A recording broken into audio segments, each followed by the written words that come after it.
Halo, Assalamualaikum warahmatullahi wabarakatuh. Kami dari kelompok 9 yang terdiri dari Aldo Nurhuda, Raden Muhammad Wilkamar, dan Bara Malini. Kali ini akan membahas terkait teknologi informasi dan komunikasi. Yang akan kami bahas yaitu pertama, perkembangan komputer, kedua, perkembangan teknologi informasi, ketiga, komponen sistem teknologi informasi, keempat, aplikasi sistem teknologi informasi, dan kelima, peranan teknologi informasi. Teknologi informasi adalah teknologi yang berkaitan dengan pengolahan dan penyebaran data menggunakan komputer. Teknologi informasi telah menyatu dengan teknologi komunikasi sehingga sering disebut dengan teknologi informasi dan komunikasi. Sejarah perkembangan teknologi informasi ditandai dengan adanya komputer. Komputer berasal dari kata compute yang berarti menghitung. Alat hitung pertama dibuat karena kebutuhan manusia untuk menghitung sesuatu sudah mendesak. Alat hitung sebelum komputer. Yang pertama ada abakus. Abakus merupakan alat hitung pertama kali yang berfungsi untuk membantu daya ingat ketika melakukan perhitungan. Abakus ini digunakan pertama kali tahun 300 sebelum Masehi di Babilonia dan berkembang di Cina sampai sekarang. Yang kedua ada mesin analog Wilhelm Schickard. Diciptakan oleh ilmuwan Jerman Wilhelm Schickard pada tahun 1623. Mesin ini menggunakan 11 roda bergerigi lengkap dengan 6 roda bergerigi tidak lengkap. Mesin ini dapat menambah, mengurang, dan dengan bantuan tabel logaritma dapat mengalihkan dan pembagian. Mesin penjumlah bilangan Pascal. Mesin penjumlah Blaise Pascal diciptakan oleh Blaise Pascal pada tahun 1642. Mesin ini dapat menambah dan mengurang, serta otomatis membawa dan meminjam angka dari kolom ke kolom.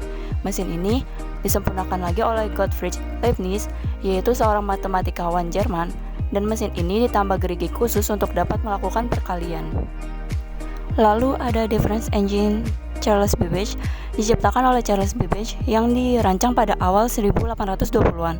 Alat ini dirancang untuk melakukan semua operasi aritmatika secara efisien. Hollerith Desk. Alat ini diciptakan oleh Hermann Hollerith. Alat ini merupakan penggabungan alat tenun jacquard dan punch card. Punch card adalah media penyimpan data berbentuk kartu terbuat dari kertas tebal dengan perekaman data yang akan membentuk lubang-lubang.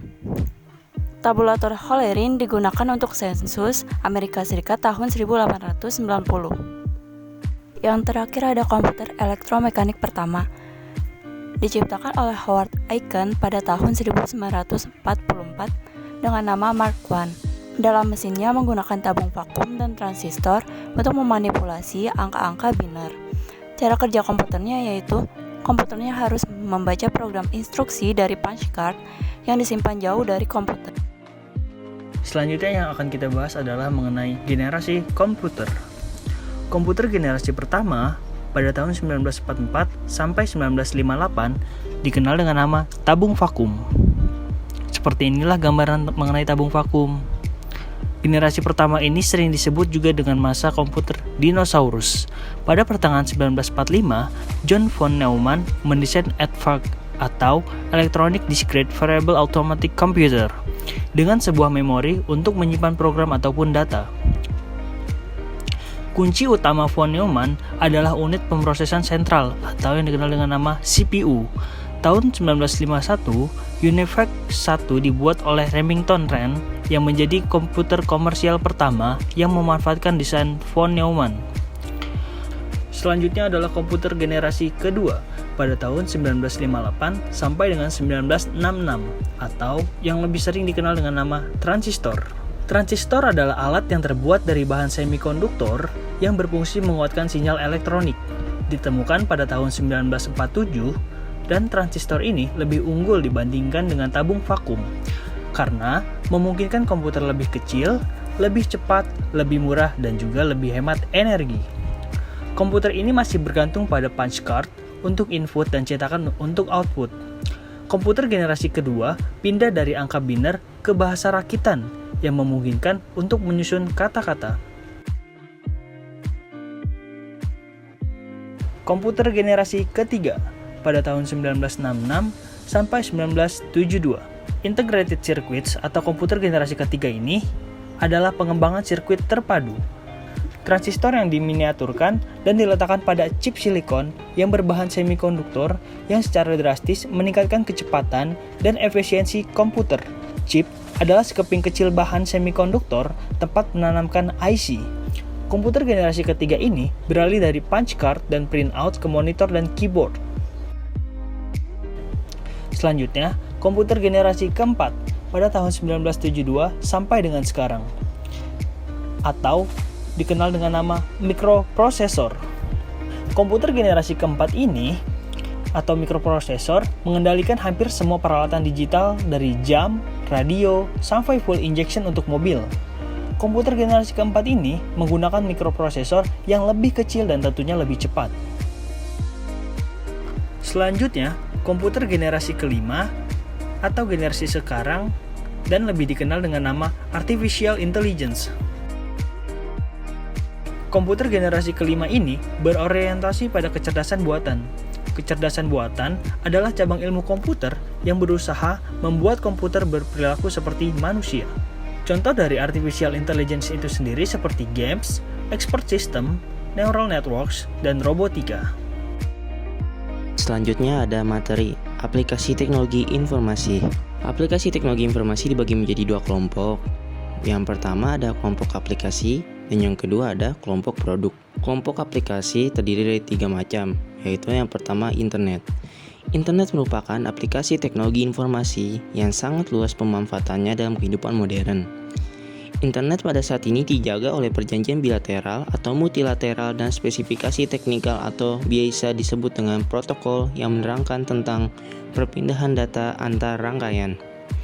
Yang kedua ada multimedia. Multimedia merupakan teknologi informasi yang digunakan untuk menyajikan informasi dalam berbagai bentuk selain teks, yaitu grafis, animasi, dan video. Yang ketiga ada akuisisi data. Komputer telah dimanfaatkan untuk data analisis penelitian di perguruan tinggi dan dunia industri untuk menghasilkan produk yang kompetitif. Selanjutnya ada kelompok produk. Pertama, ada Personal Digital Assistant atau PDA. Muncul pertama kali tahun 1986, sering disebut dengan komputer genggam karena dilengkapi keyboard dan layar monitor. Yang kedua ada BlackBerry. Sering disebut dengan smartphone yang pertama kali diperkenalkan pada tahun 1997 oleh perusahaan Research in Motion atau RIM di Kanada.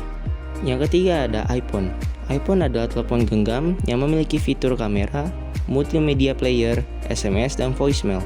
Selain itu, pengguna dapat menjelajahi internet, mengirim dan menerima email. Dan keempat ada iPad. iPad diperkenalkan pertama kali pada tahun 2010. Alat canggih ini diciptakan untuk berada di antara smartphone dan laptop dan lainnya. Selanjutnya ada peranan teknologi informasi di bidang pendidikan. Yang pertama adalah pembelajaran berbasis komputer. Contohnya yaitu penerapan sistem ujian nasional tahun 2016 yang berbasis komputer atau dikenal dengan CBT. Yang kedua ada blog. Seperti contohnya, berbagi hasil penelitian ke situs blog. Yang ketiga ada Gmail. Contohnya yaitu ketika berkonsultasi kepada pakar melalui internet dengan menggunakan platform tersebut. Yang keempat, ada perpustakaan online.